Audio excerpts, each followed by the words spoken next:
Yes guys, welcome back to another Fantasy Football Fix YouTube video. My name is FPL Nacho, and in this video we are going to be looking at those top transfers going into game week 22. In particular, those midfielders. That is the place that everybody is investing right now, and with the injury news of Mo Salah being out for the next few game weeks, we need to look at some of the top replacements. So as always, if you're looking forward to today's video, please do consider dropping a like and of course smashing that subscribe button. There is no better time to be involved in the Fantasy Football Fix channel. So without further ado, let's get into today's video.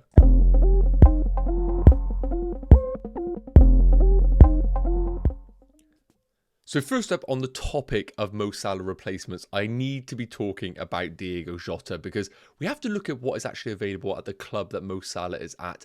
And Diogo Jota right now is top of the tree off the back of that fantastic performance in game week 21. Now, for those that don't know, Jota is historically a fantastic FPL option, but minutes have always been the concern for him. Now, with the injury status of Mo Salah looking like he could be out for game week 22, 23, and it could be as far as game week 25, but again, that will be touch and go. I think the expectation is that in the form that Diogo Jota is in right now, and obviously the injury status to some of their attacking players, Jota's game time is going to be increased substantially, and we are seeing him being played as the number 9 in this Liverpool system. So when we look at him right now, 7.9 million for a midfielder in FPL playing as a forward in one of the most informed teams of the league and one of the most sustainable attacks, it seems like a no-brainer bringing in somebody like a Diogo Jota.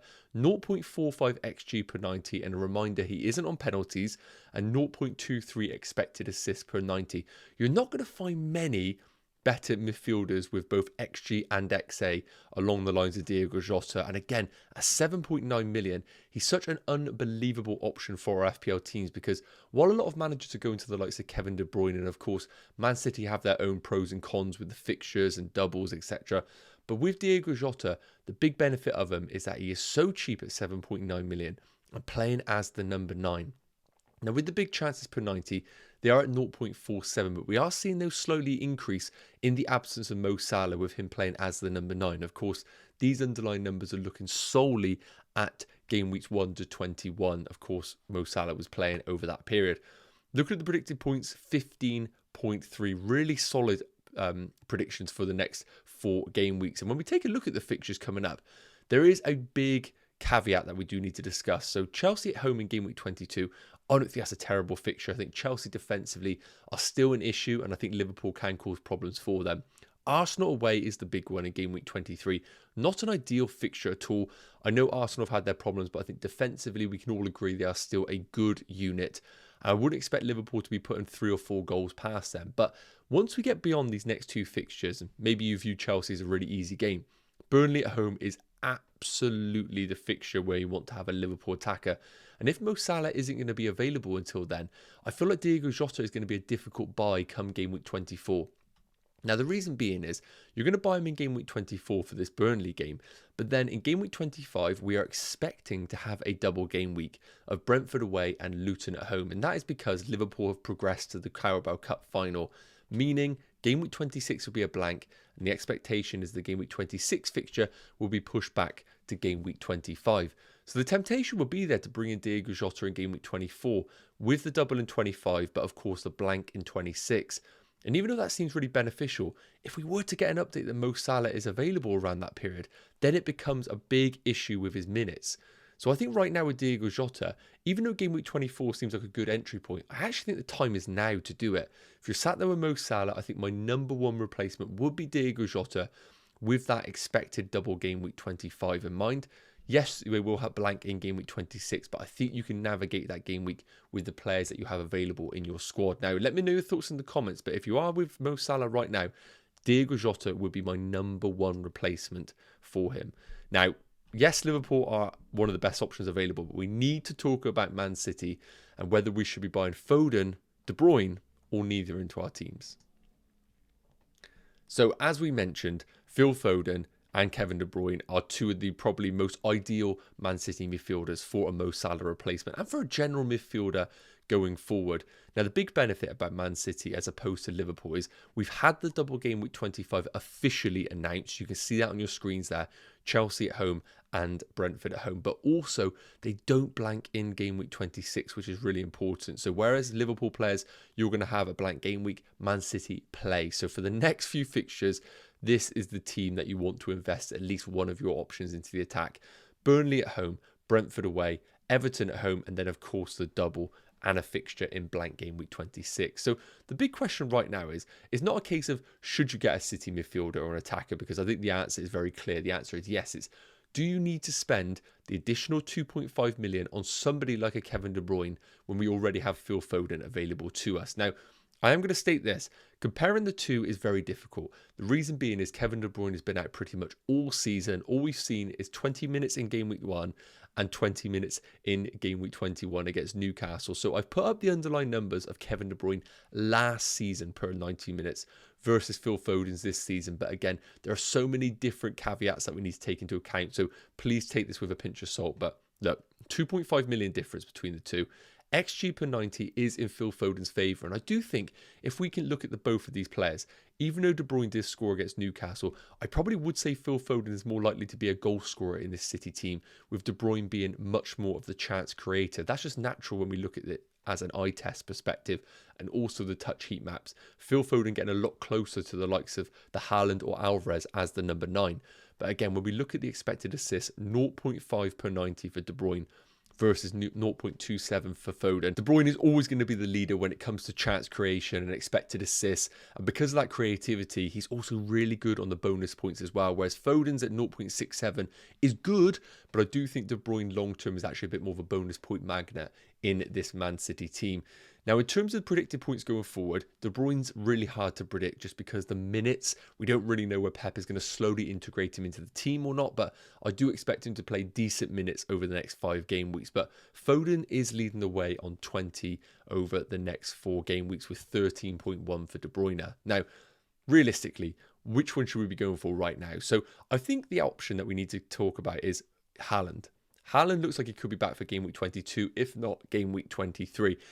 Now, the thing that I need to make sure that you guys understand is if you do downgrade, let's say, Mo Salah to Kevin De Bruyne, are you going to have enough money to upgrade one of your forwards to Erling Haaland once he is available? Now, of course, you can go without Erling Haaland. A lot of managers done it and been successful. But for me, looking at the fixtures coming up, I just don't see a world where you can't have Erling Haaland for games like Everton at home, double in 25 and a fixture in game week 26.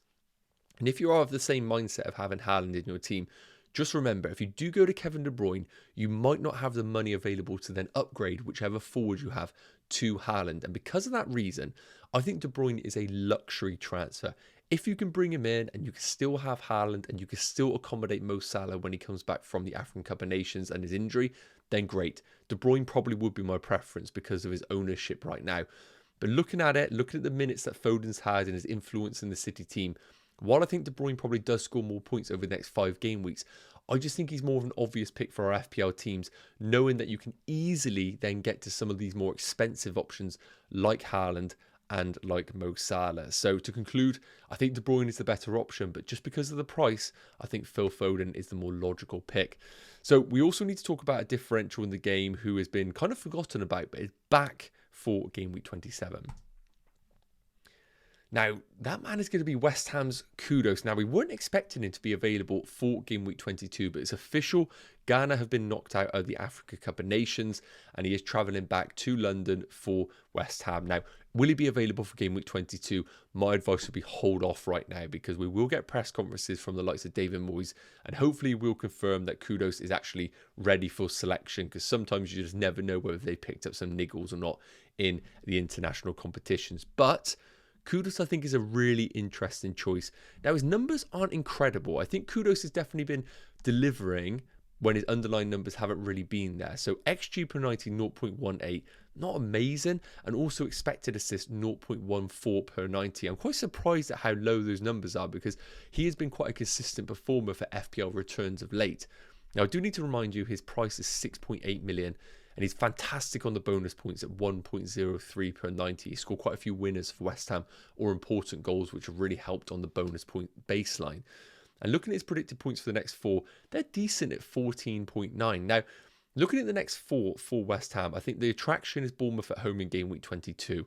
The next two aren't ideal, Man United away and Arsenal at home, but I would argue that West Ham do okay against some of the big teams where they're allowing the opposition to have possession and they hit them on the counter-attack or in direct runners like Kudus. So even though the fixtures coming up are tricky for West Ham, I don't necessarily think it's a terrible thing for them. I think the only issue is going to be in game week 23 and 24. You're probably feeling inclined to bench Kudus over that period because you might have players with better fixtures.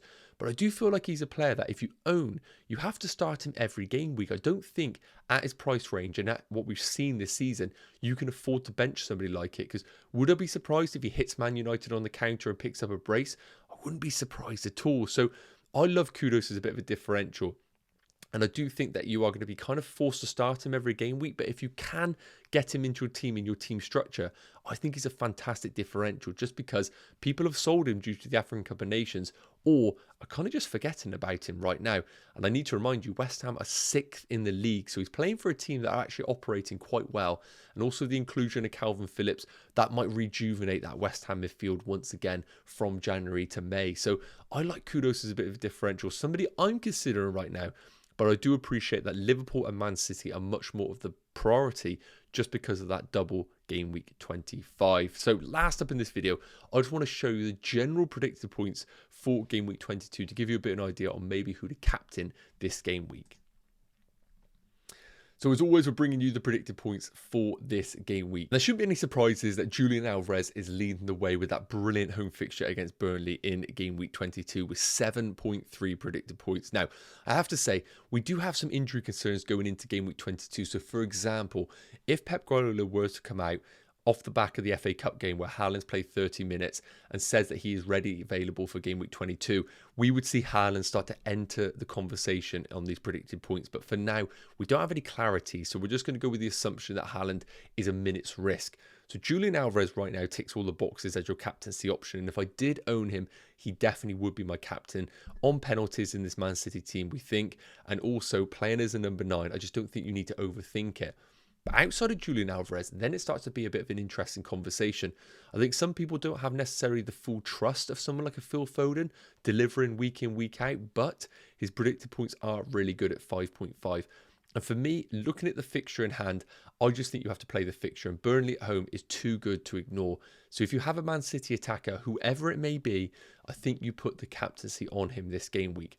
Outside of that, Bowen, a fantastic option at 5.7, and we benefited with the return of Kudus as a creative option for him.